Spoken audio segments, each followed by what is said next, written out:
Hey guys, Dennis here, and today we're talking about swarming. So yesterday I saw some signs that my stronger hive is getting ready to swarm. There's some queen cups on the bottom of some of the frames, and it's just getting really full of bees and looking really strong and healthy, which is great. And that's when hives will swarm. A little bit about swarming. So if you think of a colony of bees as like an organism, swarming is how that organism reproduces. It's how the genetic material gets furthered on. Because if you think about it, a queen is the only thing that lays eggs in the hive. So you only have one source of genetics in that hive. And I see swarming as a good thing. It means that your hive is strong. It's what their natural tendency is to do. It means that they're healthy. It means that they're attempting to carry on their genetics. They're trying to reproduce and send their genes out into the world as another hive, as another colony somewhere in another hive. So so I look at it as a good thing, but it's kind of, let's say, an inconvenience for the beekeeper, because you know, then half of your bees are gone. They might end up in your neighbor's yard.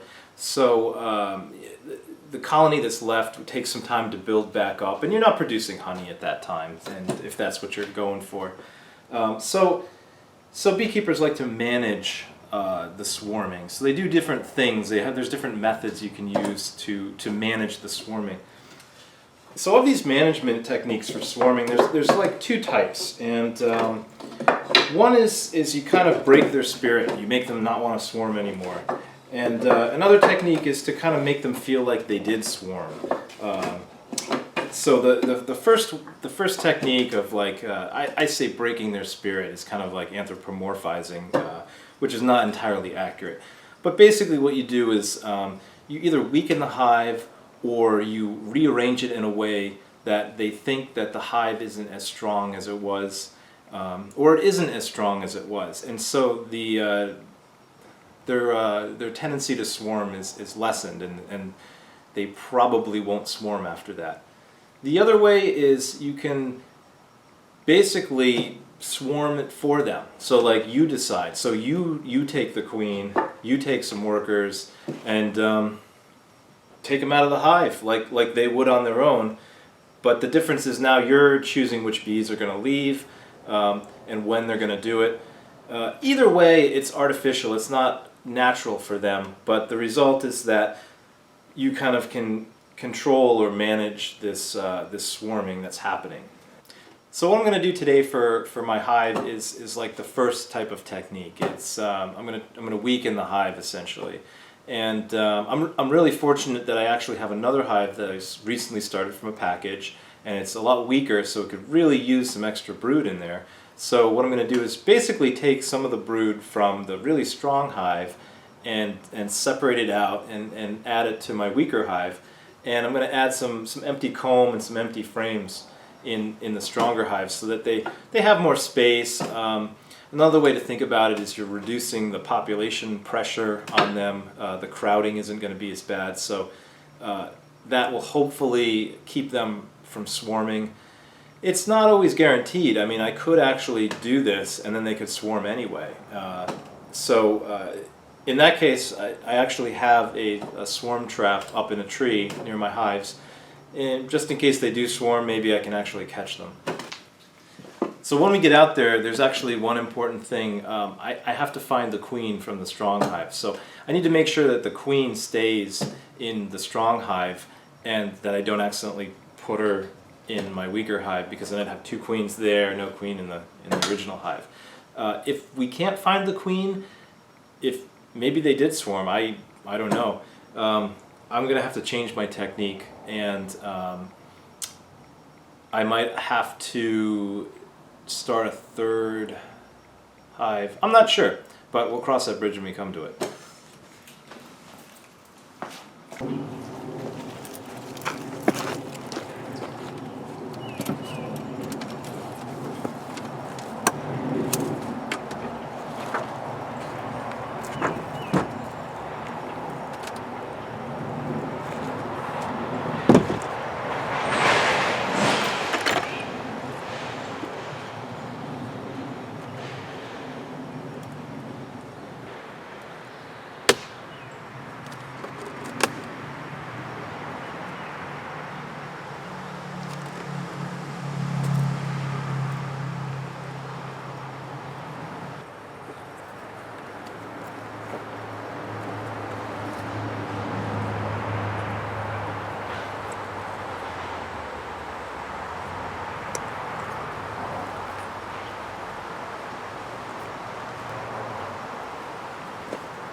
Alright, so like I said, I was lucky that they really haven't moved into here, so I just had to brush some of the bees off, and this box is mostly empty, so I'm going to swap out the frames in this one for some brood in the other one.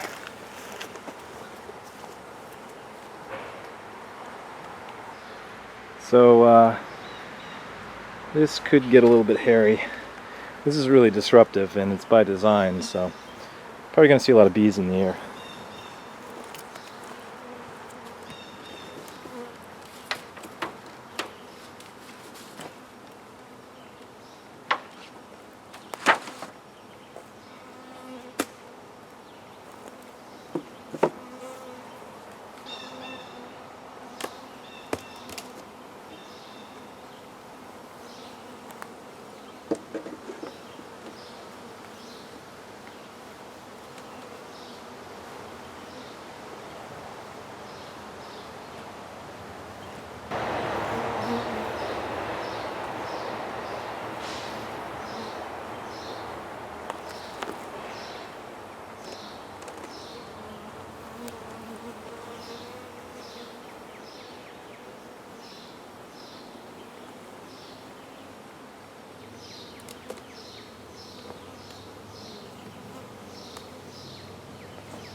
Alright, well, so it wasn't easy, but I finally found the queen.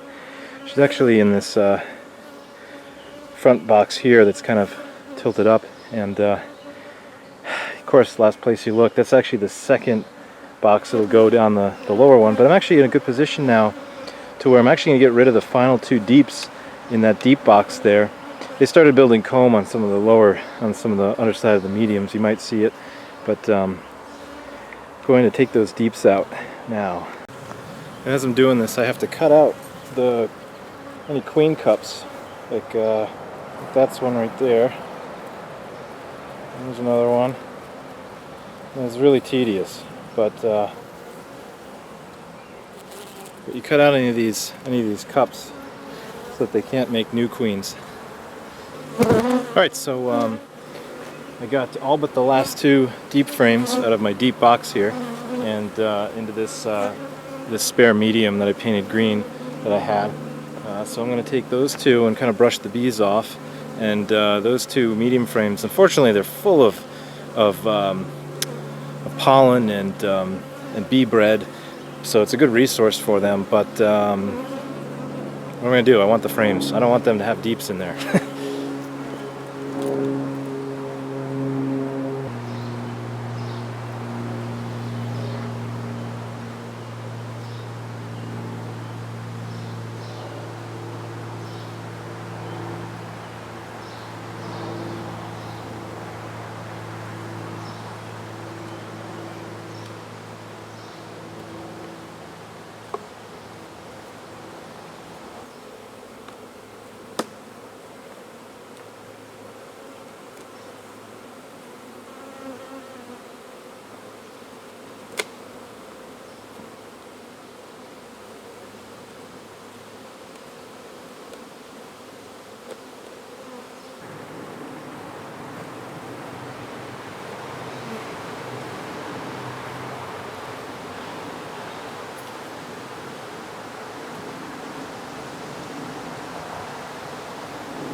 You know what? This is ridiculous. Plan B. Alright, so here's what I did. I removed a total of, I think, 6 frames from the bottom and second box. I did find the original queen. She looked like the original queen anyway. New queens are usually not as large as older queens until they mate, and then it takes a while for them to get that large. So it looked like the original queen. Finally, thank God. So then I removed the queen cells, and like I said, I took 6 frames of really good looking brood and put it in the blue box over here, and spaced that out with some empty foundationless frames. And I put some previously drawn comb that I had in this blue box from before, and kind of put it in here. So now they have a lot more room. I don't say a lot more, but they definitely have more room in there. And there's some foundationless frames. While I was at it, I was able to move this deep, with the 2 remaining deep frames in it, up on top. It's actually above the honey super that I have on here, and my hope is that most of these bees will go down to the lower boxes, and they might even bring some of this bee bread and pollen that's stored, because these frames are pretty heavy with pollen and stuff. Hopefully they bring that down into the brood chamber. But either way, eventually I'll be able to take this whole box off, and then finally I'm into all mediums, so that'll make my life easier. And those old deep frames from the nuke that I had, which were probably very old anyway, that needed to get rotated out, they'll be rotated out this year. So that's cool. I'm really happy about this. Next steps is I got to come back here and do some inspections every week, just make sure that they're not still preparing for swarming, and mostly that's looking for queen cells and then cutting them out if I see any. That's it. I'm sweaty, I'm tired, and that took way longer than I thought it was going to. But sometimes you just can't find the queen on the times that you really need to. So to wrap this up, let's go put this box on our package hive that we restarted this year, firewood, and we'll call it a day. And now the reason this should work is that we're relying on, like, basically it's one of the bees' tendencies. In another video I talked about how bees use the comb.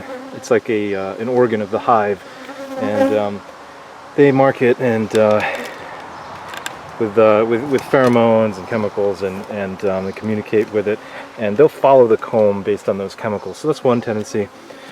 And then another tendency they have is to stay with the brood. So you move the brood, and their instinct is to stay with the brood, especially these nurse bees that are on these frames here. When I pulled these frames, the nurse bees are already on them, and so their tendency is they're going to stay with that brood until it hatches. The brood, when it hatches, it's not going to know any better. It's in this hive. It's just going to assimilate with this hive, or that's the idea anyway. And we'll get probably some drifting if there's some field bees or bees that recognize the other hive or have been outside the hive. They might drift back to the other hive because that's the one that they'll smell, and they'll recognize that the chemical signature of that hive. So we will get some bees that drift over to that hive, but this should be good for hive firewood.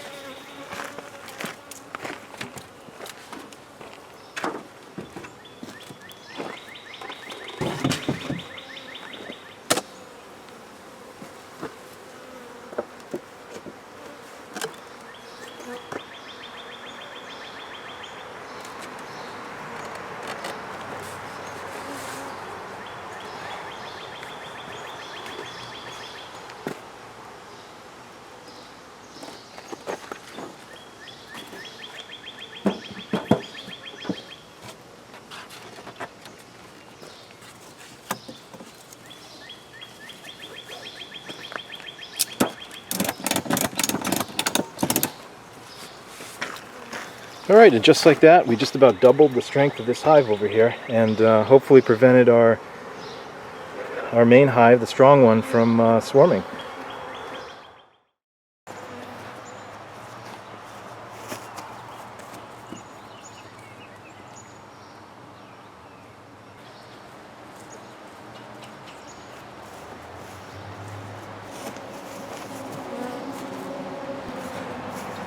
Man, I've never had one chase me like that.